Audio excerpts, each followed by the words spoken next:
Have you ever been taken into the woods by your own children to die?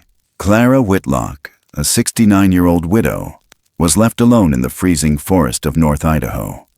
No food, no shelter, no way back. But instead of dying, she encountered something no one believes is real. Contrary to what we've always been told, Bigfoot isn't a monster. They heal, they remember names, and they protect secrets that no human has ever truly understood. This story is woven from over 70 folk accounts from the Idaho wilderness and the unpublished field notes of a missing biologist, Clara's late husband. In this video, you'll discover why a widow chose to live beside the forest rather than return to her family, the sacred burial rites performed in silence by a creature we call a myth, and what it means to be truly heard, without a single word spoken. Years ago, Clara's husband wrote, "They saved me. I pray they save Clara too." When she returned, she said nothing. But on her cabin window, a handprint remained, twice the size of a man's. If you think Bigfoot is just a bedtime story, skip this video. But if you've ever felt that the forest was quietly watching you, you need to see this before it's too late. They said it would be good for me. A healing weekend, they called it. Time to breathe fresh air, disconnect, get away from the noise. Tessa even used that soft voice she saves for waiters and therapists. "Mom, I know you've been through a lot. Damon and I found this spot up north. Real quiet. You'll love it." And for a moment, I believed her. Because that's what mothers do, right? We believe. Even when the voice in our gut starts to whisper something else entirely. The trip up was longer than I remembered. They said the GPS was acting up. Took a turn off the main road and kept going until the gravel turned to dirt, and the dirt turned to something more like memory than path. I asked Damon where we were. He smiled through the rearview mirror like he was selling me a used car. "Off the grid, Clara. That's the whole point." The trees grew thicker as we climbed, pressing in like ribs around a lung. I remember how quiet it was when the engine finally died, how the air just settled, like it had been holding its breath, waiting for me to arrive. We set up camp far from the road, too far. I felt it, but I didn't say a word.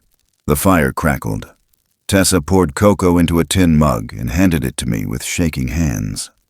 I told myself it was just the cold. Night came early.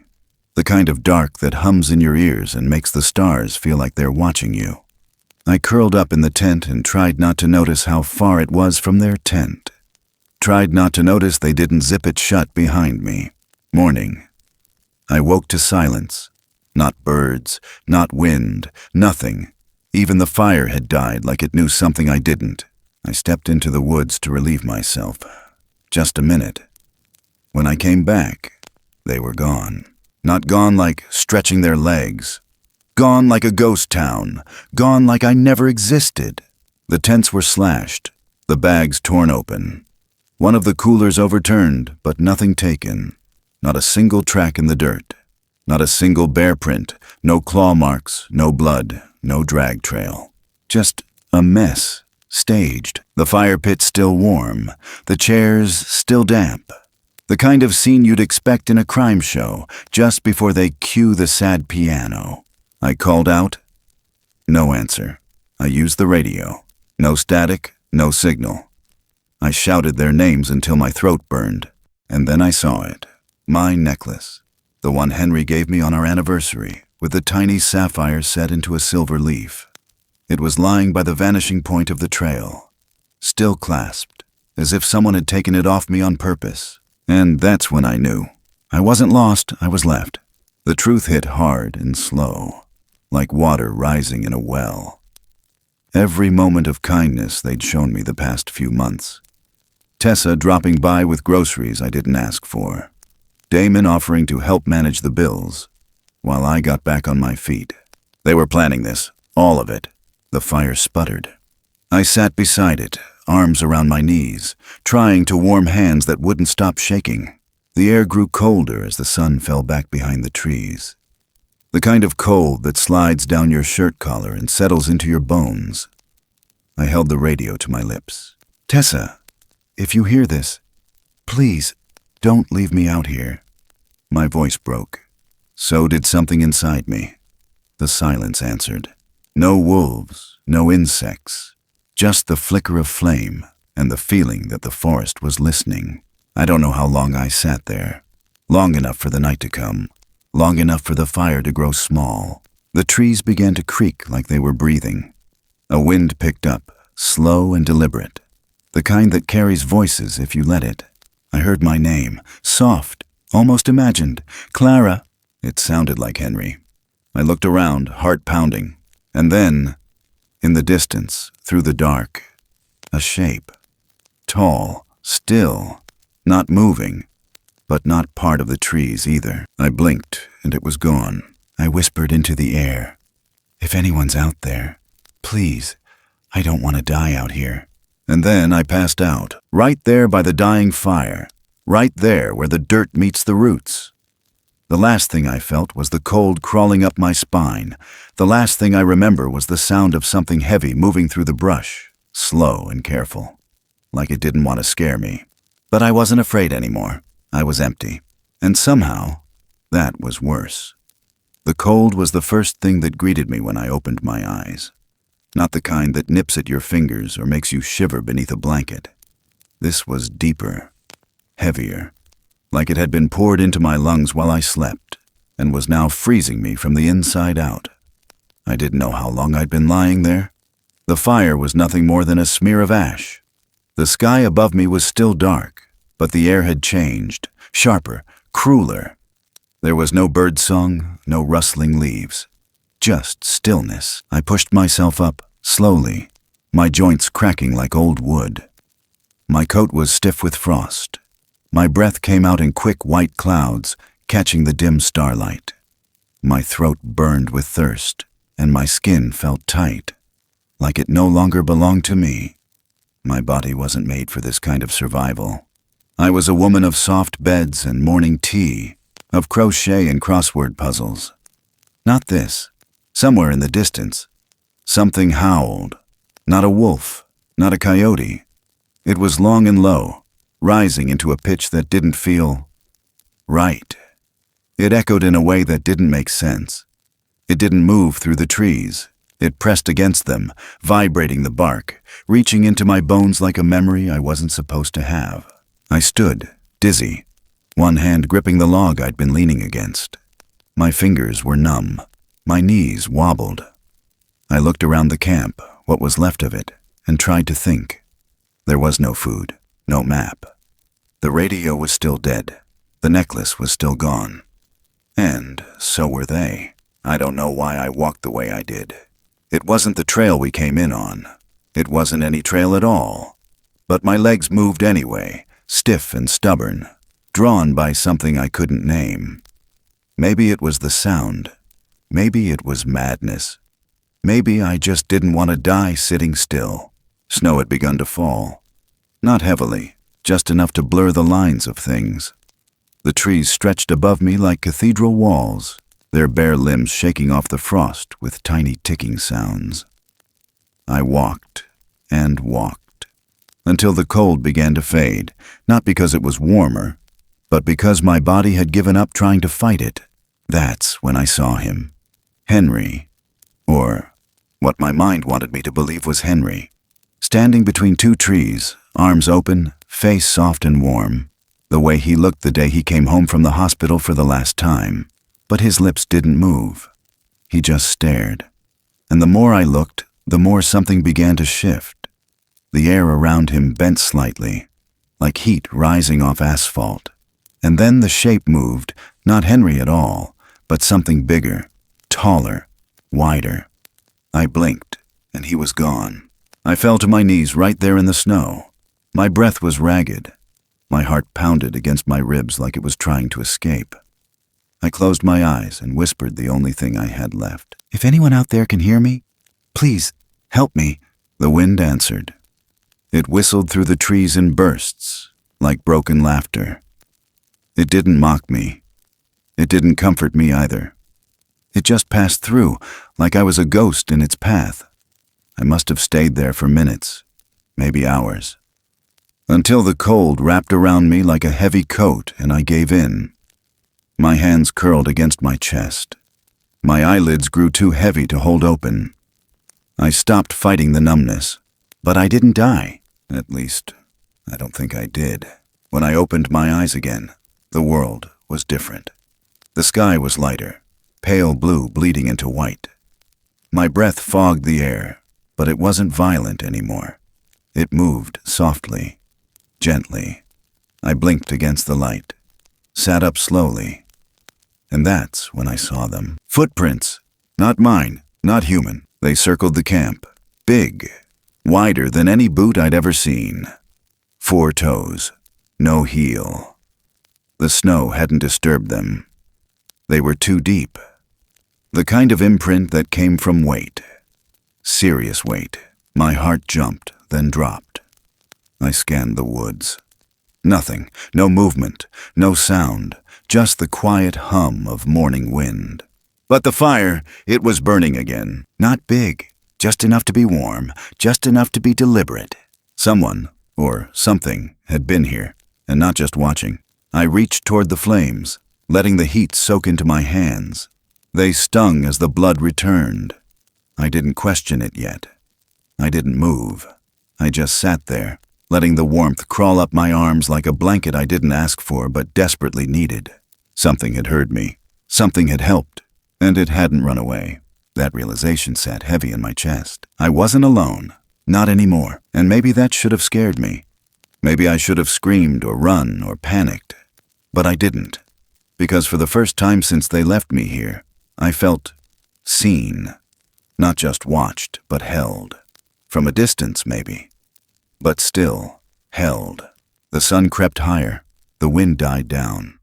I stared at those footprints, burned them into memory. Not to fear them, but to follow. I didn't know yet what waited beyond the trees. I didn't know what kind of world I was stepping into. But the forest had answered me, and it hadn't said no. When I woke again, the sky had turned a milky gray, and everything around me felt softer somehow, muffled like the world was holding its breath. I didn't remember falling asleep. I didn't remember moving. But I wasn't where I'd been. The dying fire, the circle of prints in the snow. It was all gone. I was lying in something that smelled of damp earth and pine resin. I blinked and saw moss above me, woven together with branches and bits of fur. It wasn't a tent. It wasn't man-made. It was a nest. And I was inside it. I sat up too fast. My head spun, and I had to grip the edge of the mossy wall to keep from tipping over. My coat had been pulled tighter around me, tucked in, almost like someone had tucked me into bed. Not just survival. Care. The air was warmer here, wrapped between a low ridge and the curve of boulders covered in lichen. There was a strange quiet. Not empty, just hushed. As if the forest was listening again. Then I felt it. That prickling sensation on the back of my neck. Not fear exactly, not danger, but attention. I turned slowly, and that's when I saw it. It was crouched at the edge of the ridge, about 20 feet away. Hunched, still, covered in thick gray fur that shimmered in the morning light like frost on steel wool. Small, at least compared to the prints I'd seen earlier. Maybe my height if it stood upright, but wider at the shoulders, arms longer than a man's. Its face was partially hidden by the way it held itself, but I saw the eyes, dark, bottomless, and absolutely, fully aware. We stared at each other. My heart slammed in my chest like a trapped bird. My hands were shaking again. I didn't scream. I didn't run. I just watched it watching me. It didn't move. It didn't snarl or bare its teeth. It didn't do anything a predator would do. It tilted its head, just slightly. And then it did something I'll never forget. It touched its own chest, lightly, slowly, then pointed to me. I didn't know what that meant, but the gesture, it didn't feel random. It felt like an introduction, so I copied it, pressed my hand against my own chest, right over my heart. It blinked, then repeated the motion. I whispered, "Clara." It didn't respond. Not with sound. But it did something even more startling. It mirrored the way my mouth moved, almost like it was trying to understand the shape of the word. My name. Not just the sound of it, but the meaning behind it. A few moments passed like that. Me frozen, it crouched. Neither of us sure what would come next.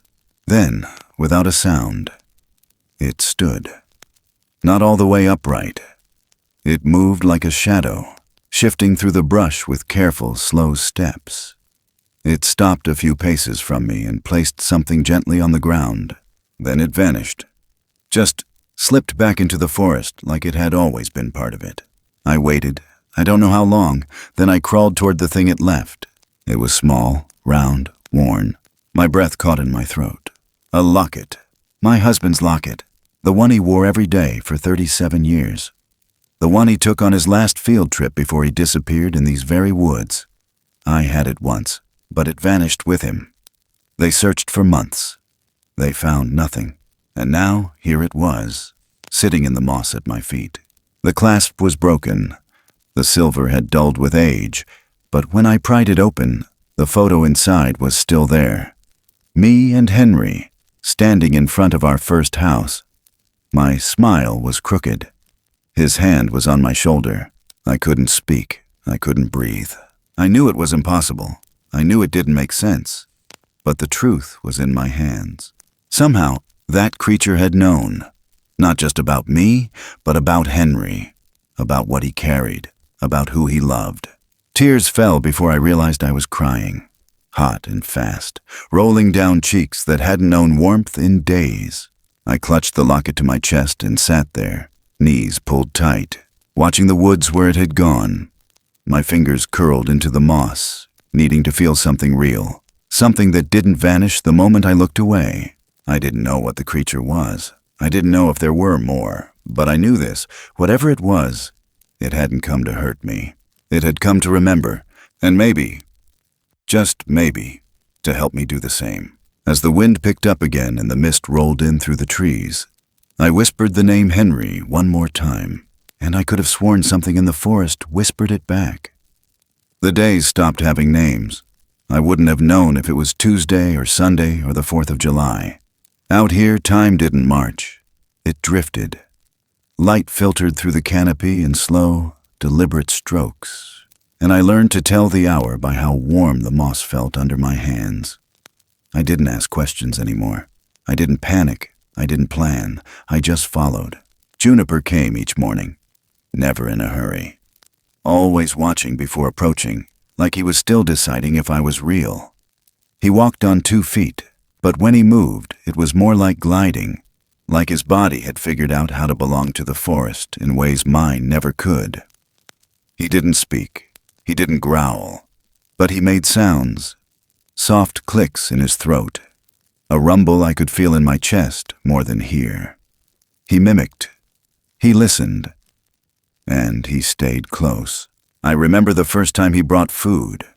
It was a cluster of dark berries and something that looked like dried root, wrapped in woven leaves and tied with a vine. He placed it beside me and backed away, sitting cross-legged like a curious child. I ate slowly. Not because I was afraid, but because something about the offering felt sacred. When I finished, he tilted his head and touched his chest again.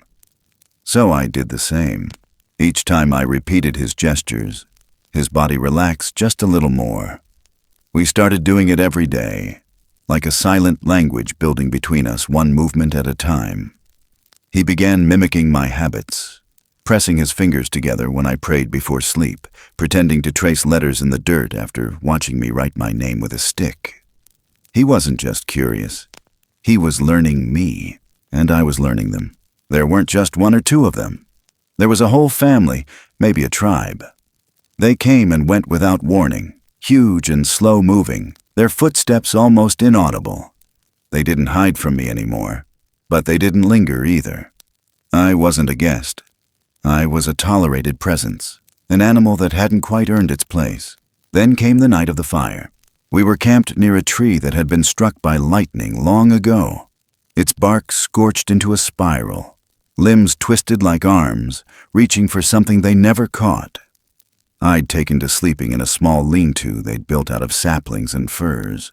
But that night, Juniper led me out and pointed to the clearing. At first, I thought it was another one of his quiet gestures, another thing to mimic. But when I followed him, I saw something that stopped me cold. They were gathered in a half-circle, facing the burned tree. All of them. Big, broad-shouldered shapes. Some taller than a shed, others smaller than Juniper. There was a rhythm to them, swaying slightly, barely perceptible. The only sound was the wind curling through the trees. And then, from the center of the circle, the largest of them all stepped forward. She moved like weight incarnate. Her fur was dark and silver-streaked, her frame weathered but still towering.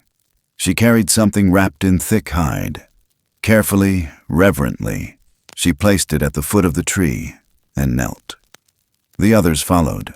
What happened next I can only describe as mourning, but it didn't look like any funeral I'd known. There were no tears, no words, only movement. They placed palms to the ground, heads bowed, the firelight catching the edges of their forms like old statues come alive. One by one, they released low, melodic hums. Not music, exactly. Not language, but vibration. It filled the air like heat, like sorrow that had been waiting years to be heard. I knelt too, not because I understood, but because it felt wrong not to. Afterward, Juniper sat beside me near the ashes. His fingers found a strip of leather near my pack, the one I'd been stitching days earlier, just to keep my hands busy. He turned it over in his palms, then handed it to me and tilted his head. I reached for the pouch where I kept my sewing needle, salvaged from my coat lining, and began threading it with fibers pulled from nearby bark. He watched closely, closer than usual. I showed him how to press the tip through the leather, how to pull it tight. He didn't ask questions, he just mimicked. When I handed it over, he tried it himself, awkward at first, then more confidently. It was the first time I laughed since the day I was left here. Not loud, not carefree, but real. A small, sharp breath of joy, quick and surprising. Juniper startled a little, then looked up and made a sound of his own, almost like a soft snort. I think he was trying to copy me again. Later, I wandered toward a cluster of trees thick with moss. The forest had a way of pulling me toward things, quiet little urges, like memory rising from roots. That's when I saw it. Tucked beneath an old cedar, partly hidden by leaves and soil, was a hollow. I reached in, my fingers brushed metal. It was a pair of glasses, bent, weathered, but unmistakably man-made. Beside them, a rusted pocket watch, a half-rotted belt buckle, a set of keys strung together with wire. Human things. Not scattered, not discarded, preserved, like relics in a place where the forest still remembered names. My knees buckled, and I sat there, holding each item like it might dissolve in my hands. I didn't know who they belonged to, but I knew they were kept safe on purpose. Maybe others had come here, like me. Maybe they hadn't made it out.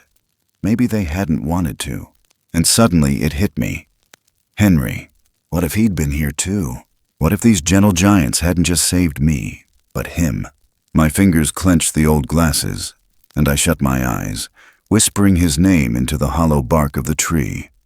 The air shifted, the light dimmed, and for a heartbeat, I felt something pass through me, like breath that wasn't mine. I opened my eyes. The clearing was still, but something had changed. I wasn't just surviving anymore. I was remembering, and something in this place was remembering me back. Somewhere between then and now, I stopped wondering how long I'd been out there. I no longer tried to count days by the moon's shape or by how many times the mist crept in before sunrise. Time had thinned out, stretched like tree sap, slow, quiet, and sticky with meaning I couldn't quite touch. I woke when the light hit my eyelids, and I slept when the trees stopped talking. Everything else was feeling. That morning, Juniper woke me differently. No offering of berries. No watching from the distance like he usually did. He just stood at the edge of the lean-to and stared at me. Still, tense, expecting something I didn't yet understand. He lifted his hand and gestured. A slow beckon, not demanding but deliberate. I followed him without a word. We walked for a long time. The forest changed beneath our feet. The trees grew taller, older. The air felt heavier, like the weight of memory was stitched into the soil.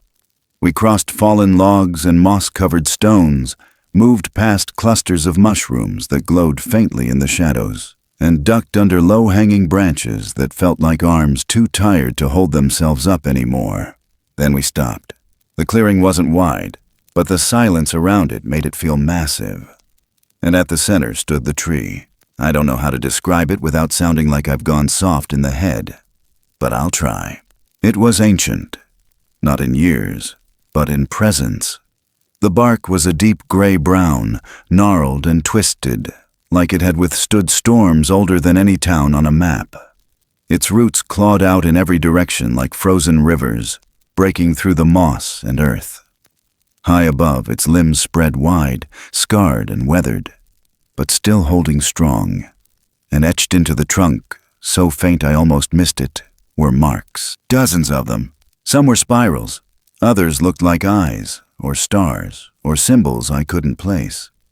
Each mark had been carved by something strong, but not reckless, like a record or a prayer.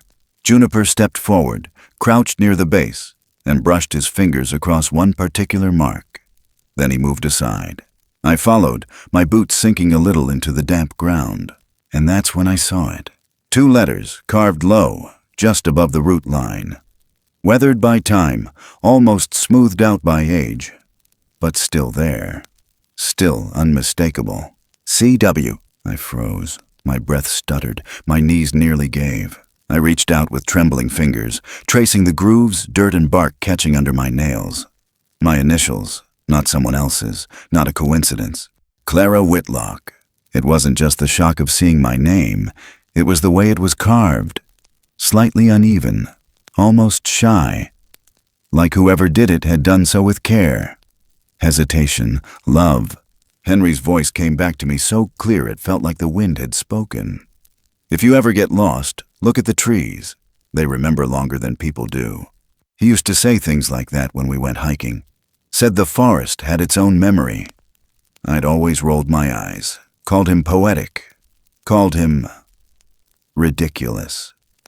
But there I was, with proof under my fingertips that someone had remembered me even when I'd forgotten myself. I turned to Juniper. He wasn't watching me anymore. He was looking toward the tree, head bowed slightly, like he understood what this meant, even if he didn't speak the language. Or maybe he did. Something inside me cracked open. Not broken, just opened. I sat down with my back against the trunk, the initials at my shoulder, the roots curling beneath me like fingers. I closed my eyes and tried to breathe, but every breath came with memories. Of the cabin, of Henry's laugh, of the sound of rain on the roof when he read to me in bed. All the small things I thought I'd lost when he disappeared. I don't know how long I sat there. Juniper didn't move. The forest didn't speak. It just held me. When I finally stood, I noticed something strange in the dirt nearby. A footprint, but it wasn't Juniper's. This one was different, wider, deeper. The toes were longer, spaced differently. The arch curved high like a dancer's. The heel barely grazed the earth. And it was old. The edges softened by time and weather. But it was still there. And it ended right in front of my name. No others around it. Just the one. I crouched and placed my hand beside it. It dwarfed mine. But there was something about the way it rested, centered, respectful, like whoever had made it hadn't stumbled upon the name, but had come there with intention. It made the back of my throat burn. Juniper came up beside me. He didn't touch me, didn't speak, just looked at the mark in the dirt and then back at the tree. I couldn't tell if he was remembering something or waiting for me to. When we left, I didn't feel like I was walking away from something. I felt like I'd been stitched into it. The tree still stood behind me, tall and sure. my name still carved into its skin, and that footprint still pressed into the earth like a silent promise. The forest hadn't just taken me in. It had known me long before I ever showed up. And someone had been here, waiting. I should have known something was wrong the moment I woke and couldn't swallow. My mouth tasted like copper and ash. My skin burned cold, the kind of fever chill that settles deep in your marrow. I tried to sit up, but the world pitched sideways and slammed me back down. My breath came fast, too fast. The trees above me blurred and spun, then vanished in waves of shadow. I don't remember crying out. But Juniper was suddenly there, crouched at my side, his head tilted, eyes wide and sharp with worry. He leaned close, pressing the back of his hand against my forehead like he'd seen me do before. His touch was rough but careful. His other hand reached under my neck and lifted gently, then lowered me back down with something close to tenderness. The forest dimmed around me. Sound slowed, then warped. The wind hummed in my ears like a lullaby spun backward. My teeth chattered even though I was sweating through my shirt. I remember whispering Henry's name, maybe 2 or 3 times, and then I was gone.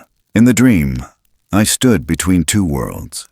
Behind me, the forest, dense, breathing, alive in ways I'd only just begun to understand. In front of me, a road, straight, silent, leading to a distant city skyline that shimmered like it wasn't sure it wanted to exist. I turned, hoping to see Juniper.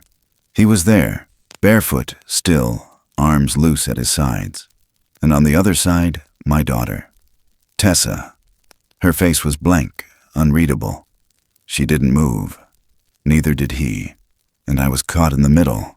Not pulled, not pushed, just hovering in a choice that had already been made without me. I screamed at her. I think I did. Told her I forgave her. Told her I didn't. I can't remember which came out. Maybe both. Maybe neither. She turned away. When I opened my eyes again, it was dark. Not night dark, cave dark. I was somewhere underground, or deep in the rock belly of the forest. My fever hadn't broken, but something had shifted. A smell hung in the air, bitter and root-like. Earth and fire. I was wrapped in furs, thick and heavy with heat. Something damp touched my lips. Juniper knelt beside me, cupping his hand to help me drink. The water was warm and tasted of bark and something else, something wild, almost electric. He wasn't alone. She was there too.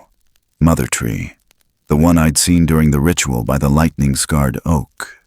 Her presence filled the space without needing to move. She sat across from me, her hands folded, her massive eyes watching not just my body, but something deeper. My soul, maybe. They worked together. Juniper brought bundles of leaves, peeled open soft tubers that steamed when placed near the coals. She pressed thick resin between her palms and inhaled its scent before rubbing it along my chest and under my jaw. I didn't fight them. I couldn't. But even if I could, I wouldn't have. They didn't just treat my sickness. They held it. The way someone holds grief, like it belongs to them too. I drifted in and out of sleep. Every time I came back, something had changed. The heat in my bones dulled. My throat stopped cracking when I swallowed. The hum behind my eyes faded to something almost gentle. At one point, I looked over and saw Juniper sitting with a scrap of hide in his lap, threading a needle clumsily through the edge like I'd taught him. His brow furrowed with focus, and every time he got it wrong, he started over without frustration. His hands were too big for such delicate work, but he kept at it. I tried to speak. My voice came out like dry leaves. "Thank you," I said. Or maybe I thought it. Either way, he paused and looked up, just for a moment, and something passed between us that didn't need language. Later, I sat alone near the cave mouth, bundled tight. The fever had left me hollow, as if it had carved something out of me I hadn't known was there. I watched the mist roll low across the forest floor and thought of how close I'd come, how easy it would have been to go with it. But I hadn't. Not because I was strong, not because I wanted to live, but because someone stayed. No one had stayed for me in a long, long time. That night I couldn't sleep. Something tugged at me, soft but insistent. I shuffled deeper into the cave, past the warmth of the fire, past the piles of bark bedding and old bones from long-forgotten meals. That's when I saw it. A crevice, narrow but just wide enough to slip through. On instinct, I crouched and crawled in, my hands guiding me across cool stone and roots. It opened into a chamber, not large, but tall. Light from the fire outside flickered just enough to show what was inside. A bundle, old, wrapped in stitched hide. I pulled it close and opened it slowly. My hands shook. Inside was a journal, handmade. The cover worn smooth, pages stiff and weather-stained. My breath caught in my throat. The handwriting was his, Henry's. I flipped through slowly, afraid the pages might crumble if I moved too fast.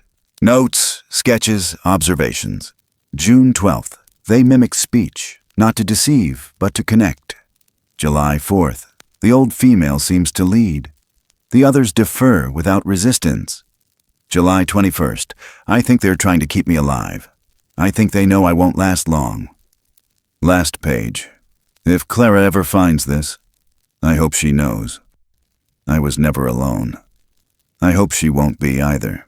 I pressed the book to my chest and wept in silence. He'd been here. He'd seen them. They'd seen him. And now me. Juniper found me there. He didn't speak. He just sat beside me, watching the candlelight dance on the stone wall. I looked over and whispered the words I'd never said aloud to anyone since that morning in the hospital. Thank you for not leaving me. He didn't understand the words, not the way we do. But he placed his hand to his chest, then reached out and pressed it gently to mine. And somehow, I knew he did. It happened just before dawn. The fire was low and spitting in the wind, and the furs I slept under felt heavier than usual, like the earth itself was trying to keep me there. I was half awake, half dreaming, still wrapped in the memory of Henry's journal and the heat of that cave, when I felt the presence. Not Juniper, something older, something more permanent. When I sat up, she was there. Mother Tree.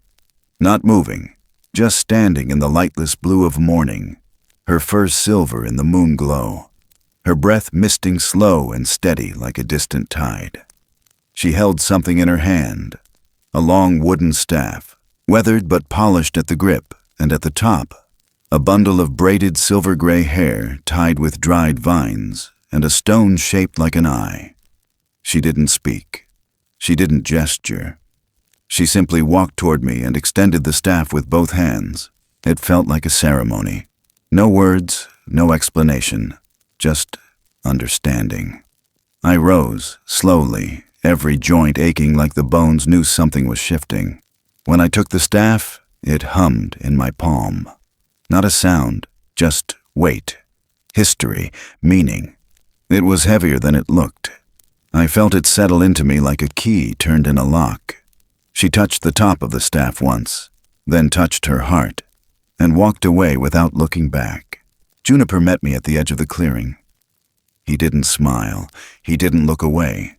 There was something somber in his eyes, but not sadness. Something like permission. We didn't speak, we walked.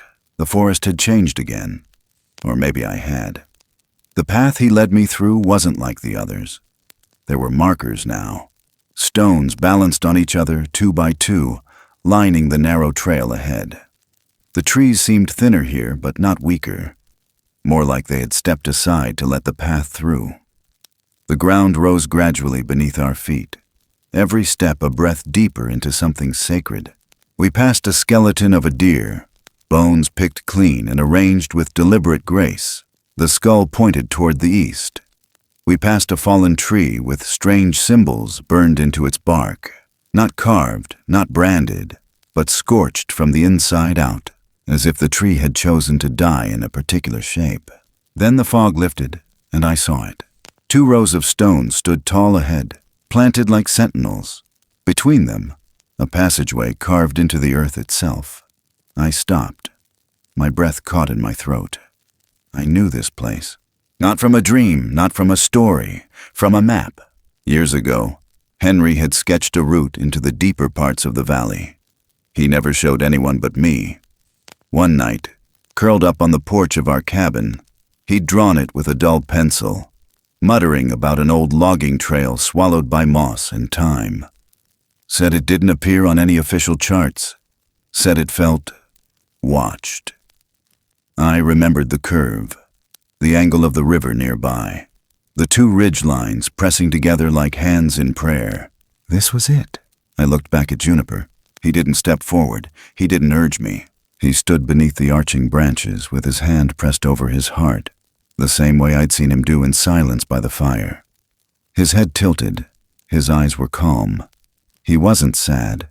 He was still, like he already knew I'd go. I didn't know what waited on the other side. I didn't know how long the trail would be, or if it led to anything human at all. But it felt right. It felt like the closing of a circle too long left open. So I turned, gripped the staff tighter, and walked forward. The stones rose taller the farther I stepped in. They formed a tunnel of sorts, not covered, but weighted. Each one marked with faint scratches, some old and nearly erased, some fresh. The air smelled of pine resin and rain. At the center of the passage, I paused. I couldn't explain why. The wind stilled. Even the birds held their breath. I turned around. Juniper was still there. He hadn't moved. He just stood, framed in the trees like a memory too clear to be real, his outline barely touched by light. He raised his hand, not waving, not calling, just there. I raised mine back. The gesture hung between us like a held breath. Then I turned again, stepped beyond the last stone, and the path closed behind me. It wasn't like leaving home. It wasn't like escaping. It was like stepping into a version of myself I hadn't known I was waiting to return to. The woods ahead weren't darker, just quieter. No more markers, no more eyes, just me, and whatever came next. But I didn't feel lost. Not anymore. The staff in my hand pulsed gently, and the braid at its top swayed in the wind like a whisper from the ones I'd left behind.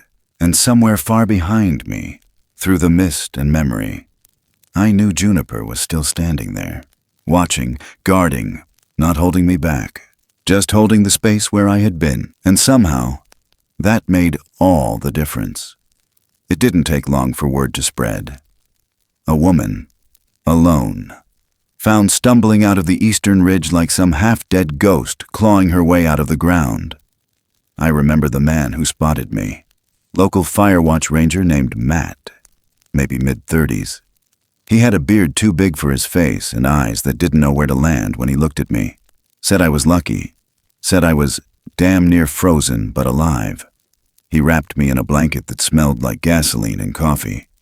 And when I finally spoke, my voice cracked so badly, he flinched. I told them my name, Clara Whitlock, and they looked at me like I'd just come back from the grave. Because I had. They ran blood work, took x-rays, asked the same questions over and over. How long had I been gone? Did I remember what happened? Was I attacked? Did I get lost? They tried to fill in blanks I didn't want filled. I said very little, not because I didn't remember, but because they wouldn't believe it anyway. And I wasn't going to let them twist it into something small, something explainable. When Tessa walked into the hospital room, I almost didn't recognize her. She looked older, or maybe I was just seeing her with clear eyes for the first time. Her arms were crossed so tight her knuckles went white. Damon hovered behind her, his jaw set, pretending to be concerned. They were both wearing too much cologne and guilt. Tessa rushed to the side of the bed. "Mom! Oh my God! We were so worried!" She reached for my hand, and I let her touch it, but only for a moment. I didn't speak. Not right away. I just looked at her, quiet and still. And in that silence, something inside her cracked. Her eyes welled up. Maybe she was crying for real. Maybe she was just trying to make it look that way. I didn't care. They gave excuses, lies, stories so thin I could see daylight through them. I let them talk until they had nowhere else to hide. And then I said one sentence. Just one. I never said I forgave you. That was enough. They never came back after that. When I was discharged, I didn't return to the old house. I sold it, quietly. Cash sale to a developer who didn't ask questions. I took what little Henry left me and bought a cabin near the tree line, further out than most would dare live, but close enough to where the fog still knows my name. It's not big. Just a single room with a small porch and a stove that clicks 3 times before the flame catches. There's a chair by the window, a shelf full of books, and a wooden table where I write. Every day, I sit with a cup of something hot and put pen to page. Not memoir, not confession, something else. Something for anyone who might be wandering too close to forgetting. I don't give it a title. The pages are just numbered. No names, no dates, just stories, fragments, echoes of what I saw, what I felt. What I know is still out there. Each night before I sleep, I light a small candle made from pine resin and tallow. The scent fills the cabin, sharp and earthy. It burns slow and steady until the flame flickers low. I place it on the windowsill and leave the curtain drawn open. Not for light, not for safety, but so that something watching from the trees can see I haven't forgotten. Sometimes, in the stillness just before sleep, I hear it. That low hum. The one that isn't wind and isn't water and doesn't quite belong to this world. It doesn't scare me. It comforts me, because I know they're near. Juniper, mother tree, the others whose names were never spoken in any language I've ever heard. I don't need to see them to know they're real. They were never a myth, never a monster, just a truth we stopped listening for. One evening, early winter, I looked up from my chair and caught movement through the glass. Slow, tall, a figure too large to be man, too still to be deer. The mist was rising heavy that night, curling around the base of the pines. The figure stood there a long time, watching, not moving. And then, just before it vanished into the fog, I saw its hand raise, just slightly. I walked to the window, laid my palm against the cold glass, and when I pulled it away, there was a print, not mine. Larger, wider, 5 fingers, and a thumb that pressed in just enough to leave the shape of memory behind. I didn't wipe it away. I never do. There are stories we hear and stories we carry. And then there are the ones we become, quiet, enduring truths etched into the soft bark of memory. Never loud, never certain, but pulsing just beneath the skin like something sacred that refuses to die. Some stories don't ask for explanations. They don't arrive wrapped in logic or tied up with answers. They live in the hush between what we see and what we know. They ask us only to listen, to believe, because not everything that's forgotten is gone.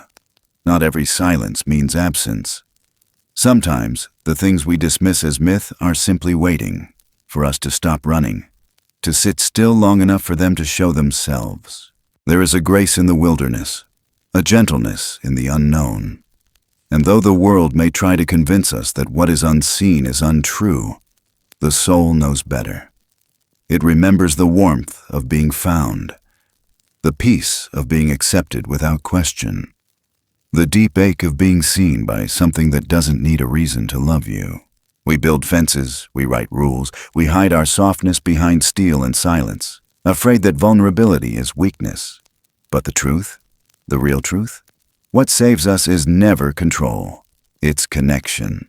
Not through words, not through power, but through presence.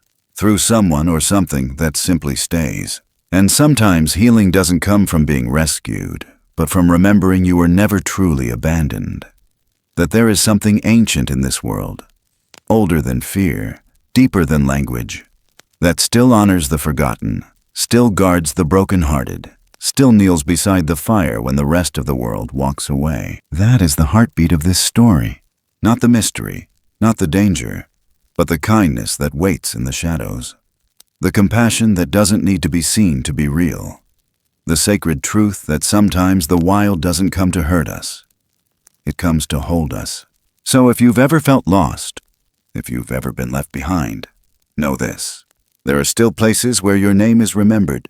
There are still beings, silent, patient, unshakably gentle, that carry the wisdom we've forgotten.